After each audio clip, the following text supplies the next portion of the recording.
जिनको भी बुलाया जाएगा वो पावन मंच पर आएंगे। गुरुदेव भगवान को कोई भी स्पर्श नहीं करेगा।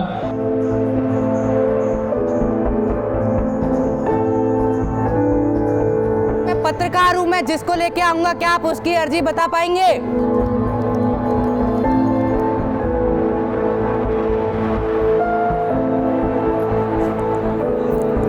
तो इंटरव्यू रद्द करने की बात करी गई। कहा गया कि जो सवाल हम आपको सौंपेंगे, यानी कि धीरेंद्र शास्त्री जी की टीम हमको सौंपेगी, वही सवाल शास्त्री जी से साक्षात्कार में किए जाएं।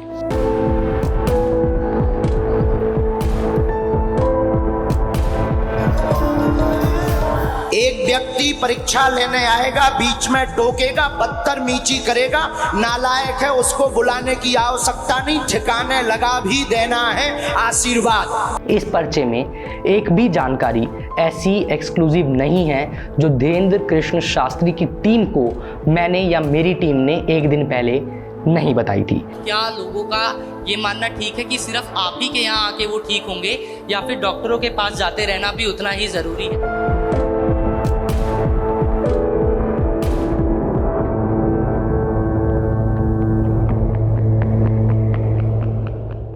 श्रीमद् भागवत के द्वितीय अध्याय के श्लोक नंबर 56 में कहा गया है, जो व्यक्ति सुख और दुख में समान परिस्थितियों में रहता है, समभाव रहता है, जो व्यक्ति ना ही किसी की निंदा करता है, ना किसी की प्रशंसा करता है, ना क्रोध करता है, ना प्रसन्न होता है, ऐसा संभावी व्यक्ति, ऐसा इंद्रजीत व्यक्ति ही सनातन में मुनि यानी कि साधु कहलाने के योग्य है।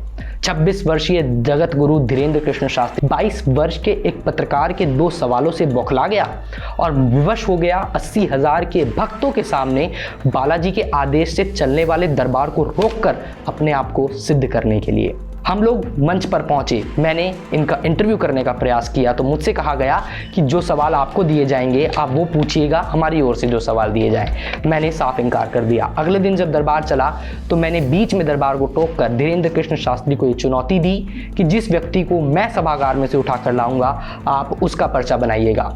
चुनौती स्वीकार करने के बजाय उन्होंने मुझे मंच पर बुलाया। मैं मंच पर गया और मैं वो हर एक चीज़ करता रहा जो उन्होंने मुझसे करने के लिए कहा, क्योंकि मेरा उद्देश्य था इसको प्रोवोक करना, इतना प्रोवोक कर देना कि ये अपनी सुध बुध खो बैठे और सनातन के जिस आधार पर खुद को धर्म गुरु बताता है धीरेंद्र कृष्ण शास्त्री, उसी आधार को खो गया।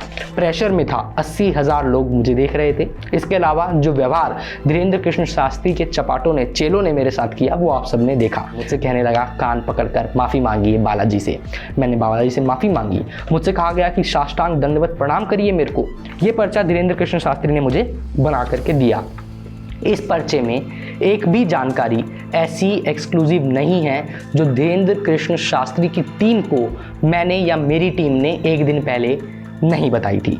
ये वो पर्चा है जो आप स्क्रीन पर देख सकते हैं। पर्चे में एक पेन का रंग दूसरे पेन के रंग से अलग है। ये लाइन उसने मेरे सामने लिखी जिसमें मुझसे कहा गया कि मैं आपको एक सलाह देना चाहता हूँ। सलाह में क्या लिखा कि आप एक अच्छे आदमी हो, न्यूज़ बढ़ाने के लिए यहाँ आए हो। ये लाइन में मोजो स्टोरी, जिसका नाम भी वो सही से नहीं लिख पाया, मोजो स्कोप ही लिखा क्योंकि उनको पता नहीं था। जब मैंने कहा कि जिस व्यक्ति को मैं लेके आऊँगा उसका पर्चा बनाइए, तो इस चैलेंज से बड़ी समझदारी से, बड़ी चालाकी से धीरेंद्र कृष्ण शास्त्री ने मुंह मोड़ लिया।